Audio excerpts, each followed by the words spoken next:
Samajwadi party के संस्थापक और उत्तर प्रदेश के पूर्व मुख्यमंत्री मुलायम सिंह यादव का निधन हो गया है। वे पिछले कई दिनों से बीमार थे और गुरुग्राम के मेदांता अस्पताल में भर्ती थे। आज के वीडियो में कहानी मुलायम सिंह और मायावती से जुड़े ऐसे विवाद की, ऐसे कांड की जिसने सियासत के गाल पर तमाचा तो मारा ही था, साथ ही साथ कानून भी उस समय मूक दर्शक बना तमाशा देख रहा था। जी हां, आज के वीडियो में कहानी 1995 गेस्ट हाउस कांड की, जहां मायावती पर जानलेवा हमला हुआ था। क्या था पूरा मामला, देखते हैं आज के वीडियो में। 1993 में बीजेपी को सत्ता से बाहर करने के लिए समाजवादी पार्टी प्रमुख मुलायम सिंह यादव और बीएसपी प्रमुख काशीराम ने गठजोड़ किया था। उस समय उत्तराखंड उत्तर प्रदेश का हिस्सा हुआ करता था और कुल सीटें 422 थी। मुलायम 256 सीट पर लड़े और बीएसपी को 164 सीट मिली थी। चुनाव में एसपी और बीएसपी गठबंधन मिलके जीता। एसपी को 109 और बीएसपी को 67 सीट मिली हुई थी। इसके बाद मुलायम सिंह यादव बीएसपी के समर्थन से मुख्यमंत्री बने, लेकिन आपसी मनमुटाव के चलते 2 जून 1995 को बसपा ने सरकार से समर्थन वापस ले लिया और समर्थन वापसी की घोषणा कर दी। इस वजह से मुलायम सिंह की सरकार अल्पमत में आ गई। सरकार को बचाने के लिए जोड़ घटाव किए जाने लगे। ऐसे में अंत में जब बात नहीं बनी तो नाराज सपा के कार्यकर्ता और विधायक लखनऊ के मीराबाई मार्ग स्थित स्टेट गेस्ट हाउस पहुंच गए, जहां मायावती कमरा नंबर 1 में ठहरी हुई थी। 2 जून 1995 के दिन उत्तर प्रदेश की राजनीति में जो हुआ वो शायद ही कहीं और हुआ होगा। मायावती पर गेस्ट हाउस के कमरा नंबर 1 में हमला हुआ, वो भी ऐसा वैसा कोई छोटा हमला नहीं, बल्कि जानलेवा हमला। 2 जून 1995 को मायावती लखनऊ के स्थित स्टेट गेस्ट हाउस के कमरा नंबर 1 में अपने विधायकों के साथ बैठक कर रही थी। तभी दोपहर करीब 3 बजे कथित तौर पर समाजवादी पार्टी के कार्यकर्ताओं की भीड़ ने अचानक गेस्ट हाउस पर धावा बोल दिया। काशीराम के बाद बीएसपी में दूसरे नंबर की नेता मायावती उस वक्त जिंदगी भर में इस हादसे को नहीं भूल सकती। उस दिन एक समाजवादी पार्टी के विधायकों और समर्थकों की उन्मादी भीड़ ने यह सबक सिखाने के नाम पर दलित नेता की आबरू पर हमला करने के लिए भी आमादा थी। उस दिन दलित नेता मायावती की आबरू पर भी हमला किया जाना तय था। हालांकि वो सब अपने मंसूबे में कामयाब नहीं हो पाए, लेकिन फिर भी वो कलंक आज भी लगा हुआ है। मायावती के जीवन पर आधारित अजय बोस की किताब बहन जी में गेस्ट हाउस में उस दिन घटी घटना की जानकारी विस्तार से बताई गई है। उसमें बताया गया है कि 1995 के गेस्ट हाउस कांड में जब कुछ कथित तौर पर सपा के गुंडों ने बसपा सुप्रीमो मायावती को कमरे में बंद करके मारा और उनके कपड़े फाड़ दिए थे, तो किसी तरह मायावती ने अपने को कमरे में बंद कर लिया था और बाहर से समाजवादी पार्टी के विधायक और समर्थक दरवाजा तोड़ने में लगे हुए थे। इस बीच कहा जाता है कि अपनी जान पर खेलकर बीजेपी विधायक ब्रह्मदत्त द्विवेदी मौके पर पहुंचे और सपा विधायकों और समर्थकों को पीछे धकेला। बता दें कि ब्रह्मदत्त द्विवेदी की छवि भी दबंग नेता की थी उस समय। यूपी की राजनीति में इस कांड को गेस्ट हाउस कांड के नाम से जाना जाता है।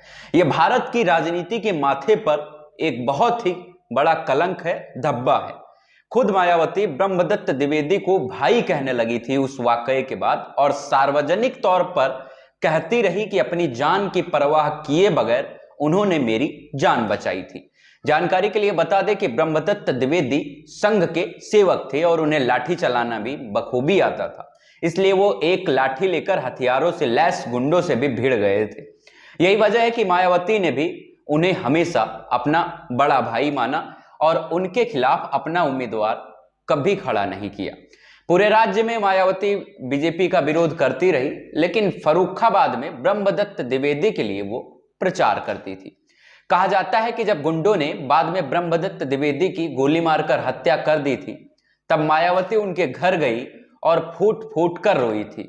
उनकी विधवा ने जब चुनाव लड़ा तब मायावती ने उनके खिलाफ कोई उम्मीदवार नहीं उतारा, बल्कि लोगों से अपील की थी कि मेरी जान बचाने के लिए दुश्मनी मोल लेकर शहीद होने वाले मेरे भाई की विधवा को वोट दें। कुछ रिपोर्टों के अनुसार चीख पुकार मचाते हुए समाजवादी पार्टी के विधायक, कार्यकर्ता और भीड़ अश्लील भाषा और गाली गलौज का इस्तेमाल कर रहे थे। कॉमन हॉल में बैठे विधायक को बहुजन समाज पार्टी के विधायक ने जल्दी से ही मुख्य द्वार बंद कर दिया, परंतु झुंड ने उस द्वार को तोड़ दिया। फिर वे असहाय बसपा विधायकों पर टूट पड़े थे और उन्हें थप्पड़ मारने और लतियाने लगे। बताया यह भी जाता है कि कम से कम 5 बसपा विधायकों को घसीटते हुए जबरदस्ती अतिथि गृह के बाहर ले जाकर गाड़ियों में डाला गया, जो उन्हें मुख्यमंत्री मुलायम सिंह यादव के निवास स्थान पर लेकर गए। इन विधायकों को राज बहादुर के नेतृत्व में बसपा विद्रोही गुट में शामिल होने के लिए और एक कागज पर मुलायम सिंह सरकार को समर्थन देने की शपथ लेते हुए दस्तखत करने को कहा गया था। उनमें से कुछ तो इतने डर गए थे कि उन्होंने कोरे कागज पर ही दस्तखत कर दिया था।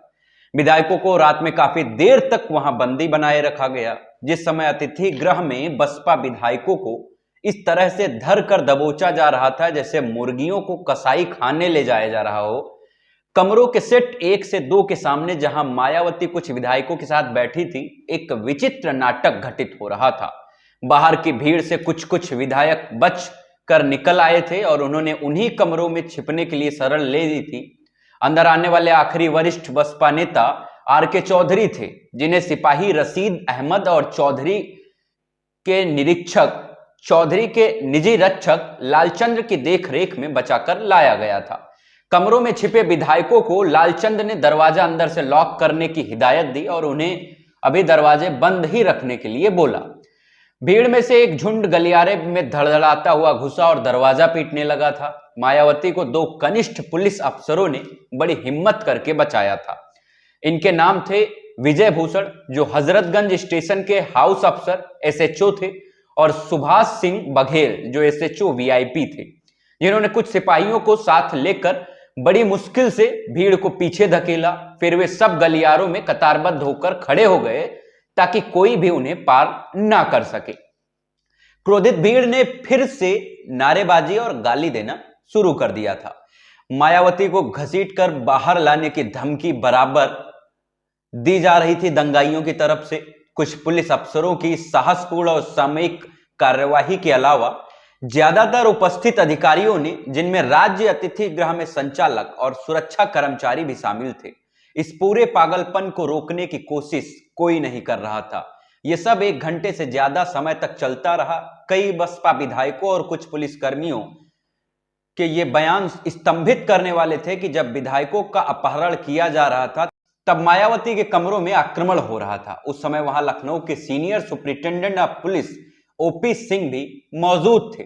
चश्मदीदों के अनुसार वे सिर्फ खड़े हुए वहां सिगरेट फूंक रहे थे। आक्रमण शुरू होने के बाद रहस्यात्मक ढंग से अतिथि गृह की बिजली और पानी की सप्लाई काट दी गई।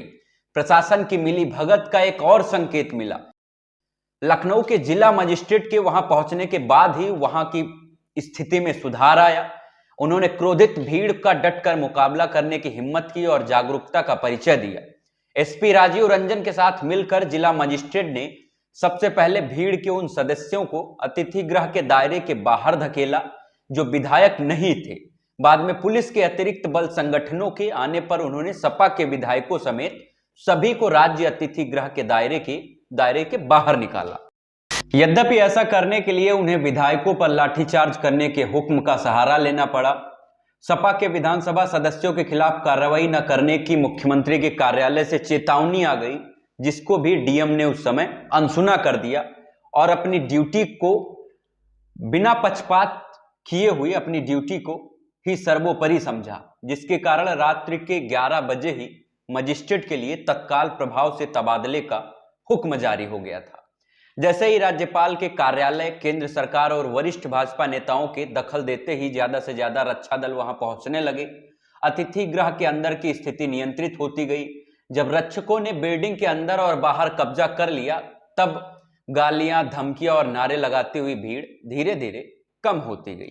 मायावती और उनके पार्टी विधायकों के समूह को, जिन्होंने अपने आप को कमरे नंबर 1 से 2 में बंद किया था, यकीन दिलाने के लिए जिला मजिस्ट्रेट और अन्य अधिकारियों को बार बार अनुरोध करना पड़ रहा था कि अब खतरा टल गया है और वो दरवाजा खोल सकते हैं। जब उन्होंने दरवाजा खोला तब तक काफी रात हो चुकी थी। इसी के बाद से मायावती और मुलायम सिंह के रिश्ते खराब हो गए थे। लगभग 24 साल तक दोनों दलों के बीच में ना तो चुनाव के पूर्व ना ही चुनाव के बाद कोई गठबंधन हुआ था। अभी हाल ही में सपा और बसपा दोनों एक साथ मिलने के बाद बहुत सारी चर्चाएं भी आई। इस समय तो नहीं, लेकिन कुछ समय पहले तक ये चीजें सब लगभग ये लग रहा था कि आपसी दुश्मनी को भुलाकर अब फिर से पार्टी जो है सपा और बसपा मिलकर सरकार बनाएगी। मुलायम सिंह की मृत्यु पर हमने सोचा ये कहानी एक बार फिर से आप लोगों को बताया जाए, दोहराया जाए कि सपा और बसपा के बीच में कुछ समय पहले यानी कि इतिहास में कितने संबंध खराब हो चुके थे। हालांकि अब की सियासत तो कुछ और तरफ ही इशारा करती है। किसके साथ क्या हुआ था पिछले समय में सब कुछ भूल के हर कोई चाहता है कि मिली जुली सरकार ही बन जाए, लेकिन सरकार बना ले, कैसे भी करके सरकार बनानी है। बाद में क्या होगा इसका कोई कुछ सोचता ही नहीं, बस ये सोचते हैं कि आज अपनी सरकार बन जाए। तो इसी के साथ वीडियो को ना बड़ा करते हुए विराम लेते हैं। कल फिर मुलाकात होती है एक नए वीडियो के साथ शाम के 7:30 बजे। तब तक के लिए देखते रहें हमारा YouTube चैनल स्ट्रॉन्ग भारत मजबूत भारत। एक चीज और कहना चाहेंगे कि वीडियो में अगर आपको कुछ भी अच्छा लगा तो प्लीज चैनल को सब्सक्राइब कर लें, पास में दिख रहे बेल आइकन को दबाना बिल्कुल ना भूलें। एक चीज और कहना चाहूंगा कि वीडियो को ज्यादा से ज्यादा शेयर और लाइक करें। इसी के साथ स्वस्थ रहें, मस्त रहें और देखते रहें हमारा YouTube चैनल। Thank you.